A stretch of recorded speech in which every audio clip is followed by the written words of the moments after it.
رب اشرح لی صدری ویسر لی امری واحلل عقدۃ من لسانی یفقہوا قولی۔ معزز ناظرین، السلام علیکم ورحمۃ اللہ وبرکاتہ۔ پہلی بات یہ جان لیجئے کہ اسلام کے معاشی نظام ایک نہیں دو ہے۔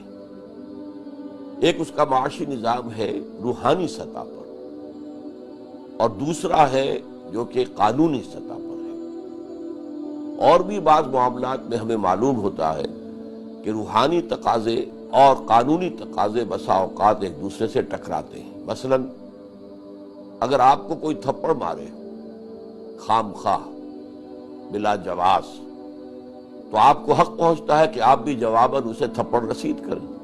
ظاہر بات ہے یہ اسی صورت میں ہوگا کہ آپ میں اس کی طاقت ہو، ہمت ہو، جرت ہو، تو آپ انتقام لے سکتے ہیں۔ لیکن اگر آپ میں طاقت ہے، ہمت ہے، جرت ہے، انتقام لے سکتے ہیں، تب آپ کے سامنے دو آپشن ہیں، چاہے تو انتقام لیں اور چاہے تو معاف کر دیں۔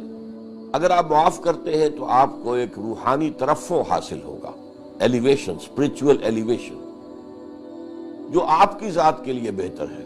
لیکن سزا دینا یا انتقام لینا، جسے ہم قصاص کہتے ہیں، معاشرے کے لیے وہ ضروری ہے، ورنہ یہ کہ مجرموں کی ہمت افزائی ہو جائے گی۔ جس شخص نے آپ کو آج تھپڑ مارا ہے وہ کل کسی اور کو بھی مارے گا، لیکن اگر جوابی تھپڑ اسے لگ جائے تو اسے ہوش آ جائے گی۔ تو گویا کہ یہ دو نظام جو ہے ایک دوسرے کے مخالف ہیں، ایک دوسرے سے متضاد ہیں۔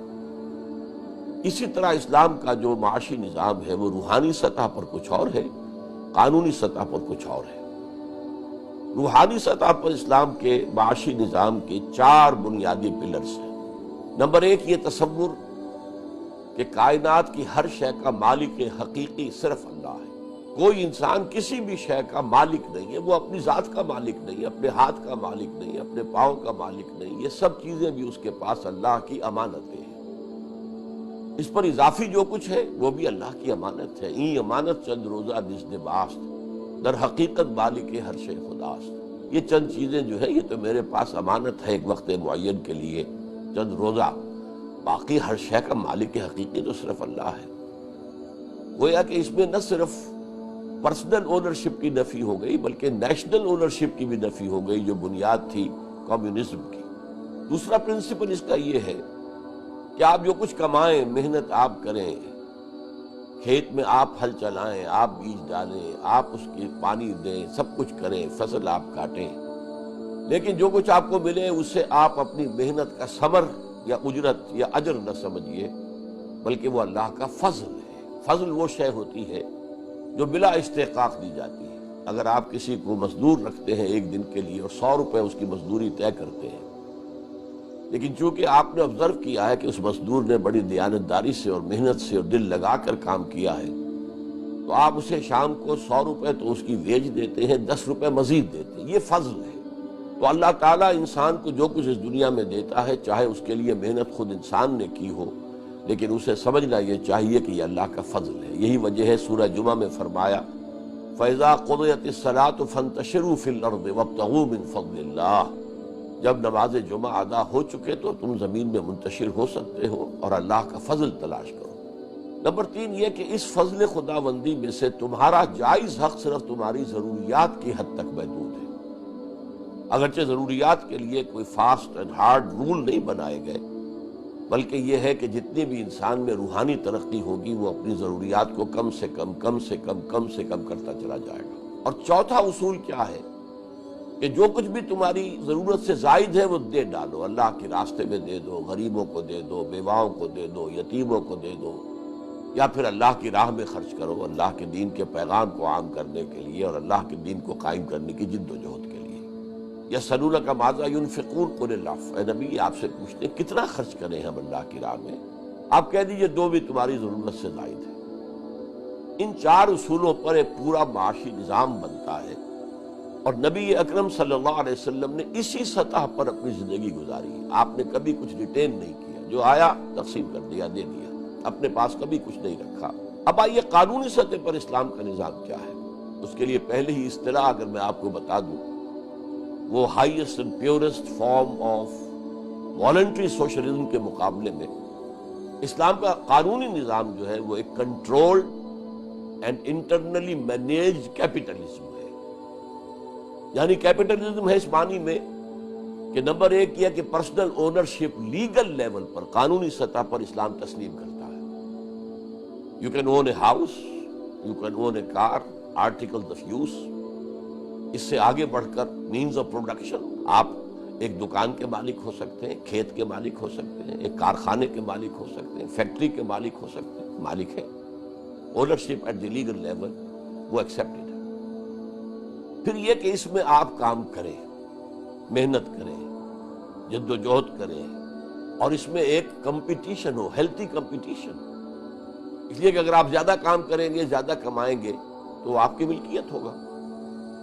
صرف یہ کہ خاص حد سے آگے آپ گزر جائیں گے تو آپ سے زکوٰۃ لے لی جائے گی، وہ اوبلیگیٹری ہے، وہ تو جبراً لی جائے گی. تاکہ اس آزاد جو دوڑ لگی ہوئی ہے، جو ریس ہے، جو فری اکانومی کا معاملہ ہے، جو کہ کیپٹلزم کا ایک لازمی جز ہے، اس میں لازماً کچھ لوگ آگے نکل جائیں گے، کچھ پیچھے رہ جائیں گے.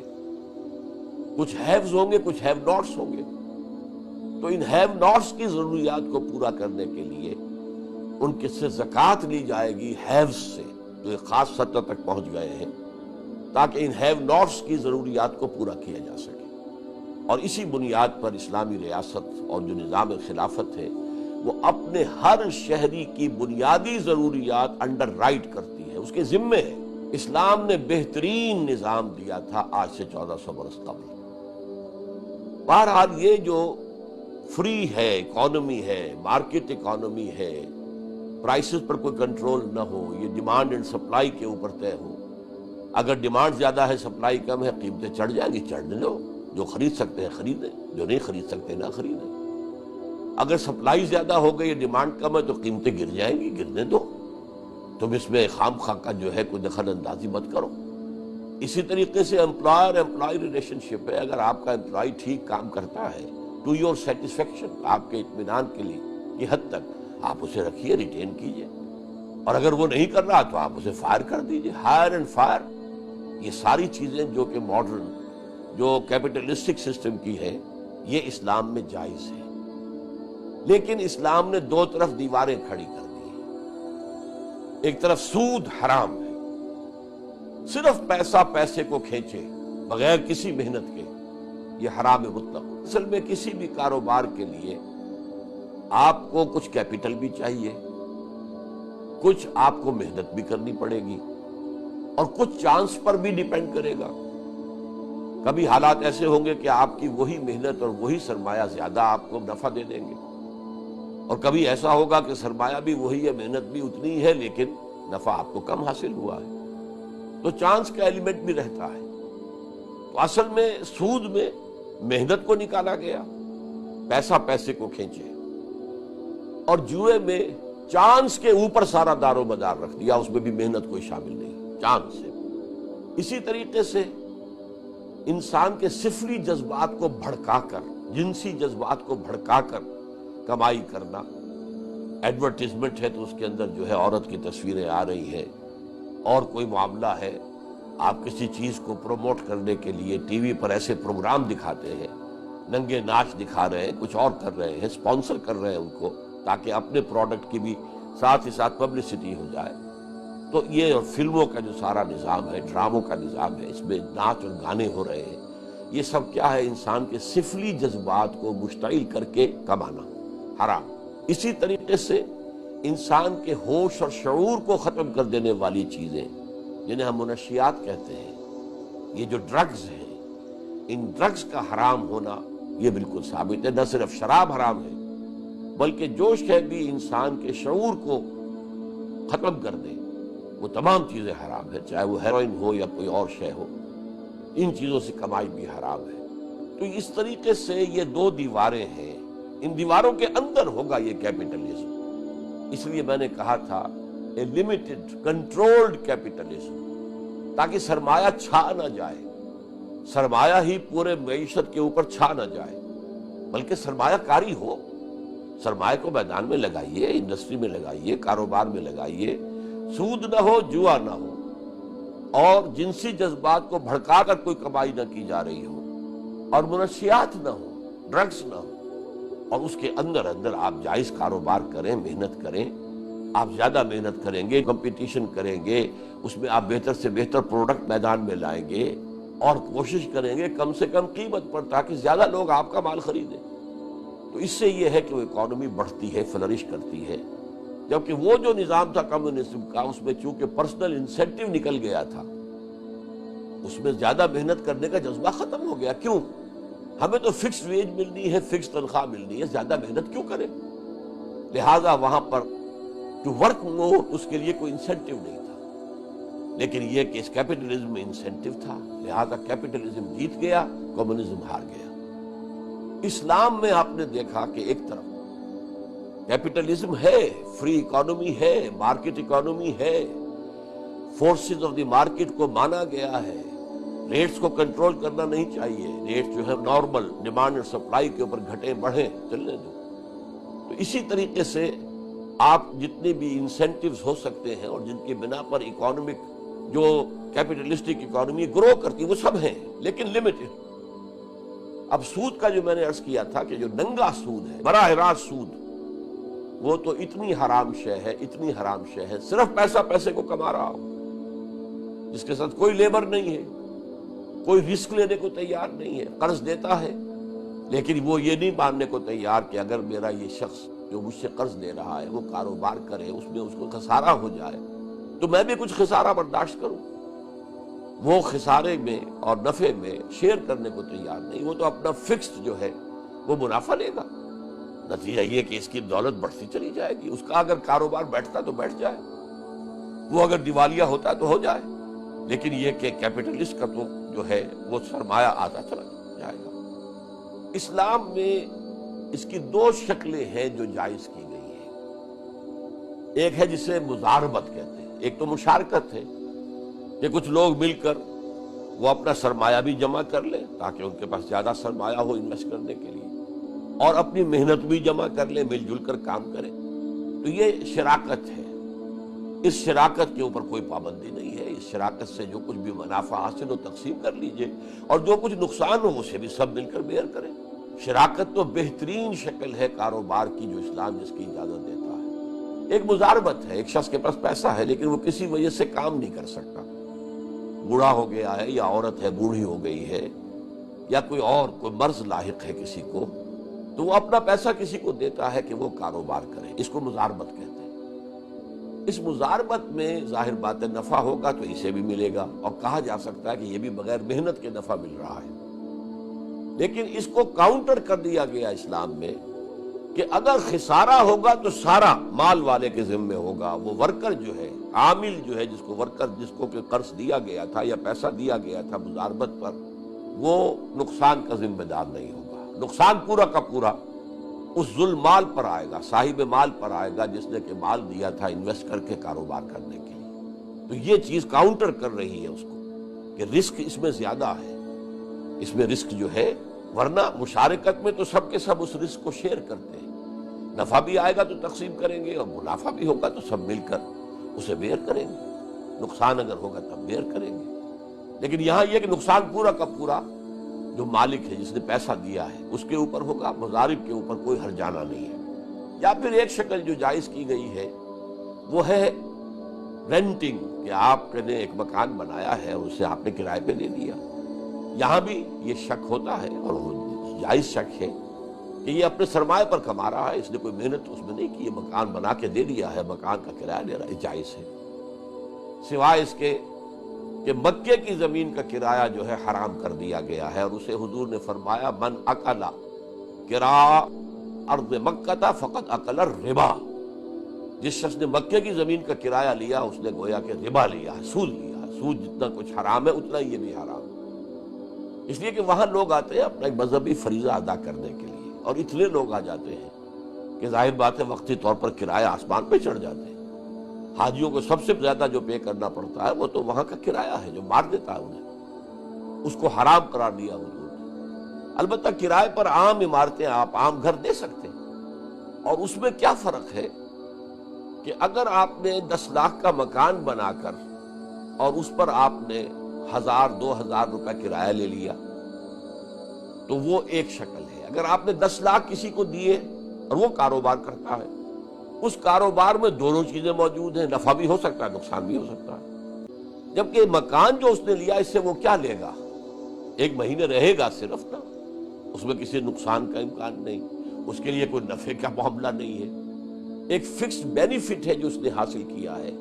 اور یہ جو مکان ہے یہ سرمایہ کی فلوئڈ فارم نہیں ہے، مائع فارم نہیں ہے جو گھٹ سکتی ہے بڑھ سکتی ہے، بلکہ یہ تو در حقیقت سرمایہ ہے، اس کی فکس صورت ہے، اس کا فکس کرایہ آپ نے لے لیا، یہ جائز ہے۔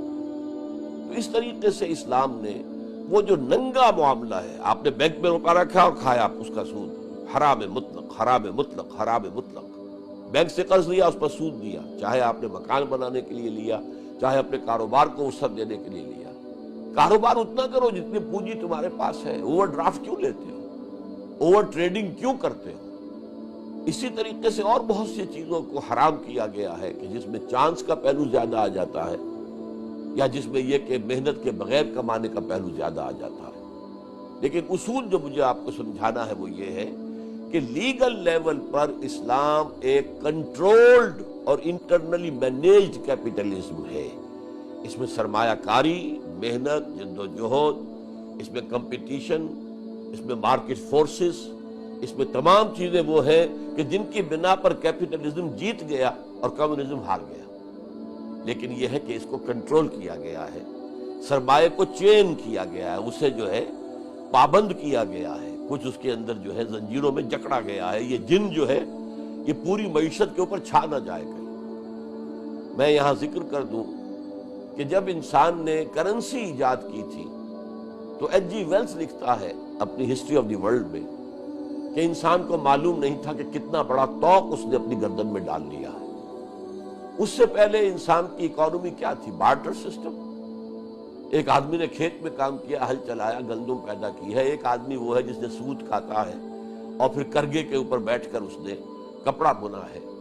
تو یہ ایکسچینج کرتے تھے، بھائی تم اتنی گندم مجھے دے دو، یہ 1-2 تھان کپڑے کے تم لے جاؤ۔ تو اس کے اندر کوئی جمع کرنے کا، کوئی سٹور کرنے کا، کوئی ہولڈنگ کا کوئی امکان ہی نہیں تھا۔ کتنی گندم آپ ہولڈنگ کر لیں گے، کتنا کپڑا آپ اپنے پاس رکھ لیں گے۔ لیکن جب کرنسی آ گئی، سونے کا اتنی مقدار جو ہے یہ اتنے 100 من گندم کے برابر ہے، اور سونے کی یہ ڈلی اتنے وزن کی اتنے 100 تھانوں کے برابر ہے، تھان کپڑے کے، کھدر کے۔ اب معلوم ہوا کہ اپنی تجوری میں اگر سونا رکھا ہوا ہے تو آپ اس کی بنیاد پر مارکیٹ کو مینیپولیٹ کر سکتے ہیں۔ زیادہ مال خرید لیں گے، مارکیٹ کے اندر جو ہے وہ قیمتیں چڑھ جائیں گی، اور اب ریلیز کریں گے تو قیمتیں گر جائیں گی۔ اس کی بنا پر مارکیٹ مینیپولیٹ ہو جاتی ہے صرف اس وجہ سے کہ آپ نے ایک کرنسی ایجاد کر لی۔ اب ہوتے ہوتے کیا ہوا؟ پیپر کرنسی رہ گئی۔ پہلے تو کم سے کم کرنسی وہ ہوتی تھی جس کی اپنی انیشیل ویلیو تو کچھ تھی نا، انٹرنسک ویلیو۔ سونا ہے اگر 1 تولہ ہے تو اس کی یہ قیمت ہے، چاندی 1 تولہ ہے، 1 روپیہ جیسے ہوتا تھا 1 تولہ چاندی، اس کی قیمت انٹرنسک بھی ہے۔ پھر پیپر کرنسی آ گئی جس کی انٹرنسک ویلیو کچھ بھی نہیں، کاغذ ہے۔ جیسا کہ آپ نے سنا ہوگا کہ جب گلف وار ہوئی تھی پہلی، تو اس کے بعد جو درہم تھے عراق کے، وہ ردی کے بھاؤ جو ہے وہ تل کر بک گئے، ان کی کیا حیثیت رہ گئی؟ کچھ بھی نہیں، ختم ہو گئی، کرنسی 0 ویلیو ہو جائے۔ تو اب جو ہے اس کے لیے کم سے کم ابتدا میں یہ کیا گیا تھا کہ آپ جتنی کرنسی ایشو کرتے ہیں پیپر کرنسی، تو اس کے مطابق کم سے کم اتنا % اس کی قیمت کا سونا آپ کو رکھنا چاہیے اپنے پاس، اور اس پر لکھا ہوتا تھا کہ یہ ڈالر کوئی شخص اگر پریزنٹ کرے گا، اتنا تولہ جو ہے سونا وہ اس کے عوض حاصل کر سکتا ہے، وہ کلیم کر سکتا ہے کہ میرے یہ ڈالر ہے، مجھے گولڈ دو۔ اب وہ معاملہ بھی ختم ہوا، کوئی گولڈ کی بیکنگ نہیں رہی، اور کوئی بینک جو ہے پابند نہیں ہے، کوئی حکومت پابند نہیں ہے کہ وہ آپ اگر $100 کا نوٹ ان کے سامنے رکھیں کہ یہ میرا سونا مجھے دے دو، وہ نہیں ملے گا۔ گورنمنٹس اور بینکس اس کے پابند نہیں ہیں۔ تو یہ ہوتے ہوتے کمپلیکیشن ہو کر اس معاملے کے اندر وہ انتہائی تباہ کن قسم کی اکانومی اس وقت دنیا میں ہے، اور خاص طور پر سٹاک ایکسچینج جو ہے وہ تو گویا کہ کسی اکانومی کو اٹھانے اور گرانے کے اندر بہت بڑا ایک فیکٹر ہے۔ آپ کسی چیز کی حصص خرید لیجئے، اس کی قیمت بہت اونچی ہو جائے گی، ایک دم ریلیز کر دیجئے، وہ زمین میں بیٹھ جائے گا۔ اور آپ کو معلوم ہے کہ اسی طریقے سے East Asian countries, South East Asia کی کنٹریز میں سے کئی کی اکانومی کو بٹھا دیا گیا. ایک شخص اس نے پلان بنایا اور اکانومی ختم ہو گئی. اس حوالے سے اسلام کا نظام میں پھر دہرا رہا ہوں کہ ایک نظام روحانی ہے، ہر شے کا مالک اللہ ہے، ہم صرف امین ہیں، امانت دار ہیں، کسٹوڈین ہیں، ٹرسٹیز ہیں، اور جو کچھ تمہیں دنیا میں ملتا ہے چاہے تم نے کتنی ہی محنت کی ہو وہ اللہ کا فضل ہے، تمہاری محنت کا ثمرہ نہیں ہے. نمبر 3، جو کچھ ملا ہے اس میں تمہارا جائز حق صرف تمہاری ضروریات کی حد تک ہے، اگرچہ ضرورت کو وہاں پر ڈیفائن نہیں کر دیا گیا، ہارڈ اینڈ فاسٹ رول نہیں ہے، یہ آپ کا وارنٹری ہے کتنی ضرورت آپ اپنی کم کرتے ہیں. اور چوتھے یہ کہ جو کچھ اس کے سوا ہے وہ اللہ کی راہ میں دے دو، غریبوں کو، مسکینوں کو، یا اللہ کے دین کی اشاعت اور اس کے اقامت کی جدوجہد میں. اب یہ نوٹ کر لیجئے کہ اسلام کا جو اکنامک سسٹم لیگل لیول پر ہے which is a controlled capitalism اور انٹرنلی مینیجڈ بائی زکوٰۃ، یہ جو کیپٹلزم ہے کسی معاشرے میں ہو لیکن اس میں روحانی لیول کے اوپر کوئی بھی لوگ نظر نہ آئے تو وہ نظام مؤثر نہیں رہے گا. کوئی نہ کوئی لوگ ہر معاشرے میں ایسے رہنے چاہیے، اور لوگ دیکھتے تھے کہ اصل عزت ان کی ہے، سرمایہ داروں کی نہیں ہے. وہ بات نہیں تھی چینج آف ویلیوز کہ ایک شخص دولت مند ہونا چاہیے، چاہے اس نے ہیروئن کی وجہ سے دولت کمائی ہو، سمگلنگ کی وجہ سے کمائی ہو، بلیک مارکیٹ کے ذریعے سے کمائی ہو، جوئے سے کمائی ہو، کسی شے سے کمائی ہو. عزت جو ہے وہ دولت مند کی ہے نہیں. ایک ایسا معاشرہ جس میں اصل عزت، لوگوں کا احترام، لوگوں کا ادب، لوگوں کی طرف سے تعظیم ہوتی ہو ان کی، کہ جو اس روحانی سطح پر زندگی گزار رہے ہیں. تو یہ لوگ پیس میکرز بن جاتے ہیں، سوسائٹی کے اندر ویلیوز وہ سیٹ کرتے ہیں، لوگ ان ویلیوز کی قدر کرتے ہیں، ان کو فالو کرنے کی کوشش کرتے ہیں. تو اس سے ایک بیلنس قائم ہوتا ہے کہ وہ کنٹرولڈ کیپٹلزم بھی زیادہ مضر نہیں رہتا بلکہ وہ مفید بن جاتا ہے انسینٹیو دے کر پروڈکشن کو بڑھانے کے لیے. اللہ تعالی ہمیں توفیق دے کہ دنیا کے کسی ایک سائزیبل ملک میں یہ نظام معیشت قائم کر کے دنیا کو دکھا سکے کہ اکنامک جسٹس جو ہے در حقیقت اس نظام کے تحت دنیا میں آ سکتا ہے، ورنہ کیپٹلزم کے ذریعے سے ممکن ہے. اور خاص طور پر اب جب کہ وہ کیپٹلزم گلوبلائزیشن کی طرف جا رہا ہے تو یہ گویا کہ سرمایہ داری اور سرمایہ کاری اور کیپٹلسٹک نظام جو ہے اب وہ گلوبل ہونا چاہتا ہے. اس کے مقابلے میں اگر اسلام کا نظام نہ آیا تو نوع انسانی بہت بڑی بدبختی سے دوچار ہو جائے گی. اقول قولی ھذا واستغفر اللہ لی ولکم ولسائر المسلمین والمسلمات.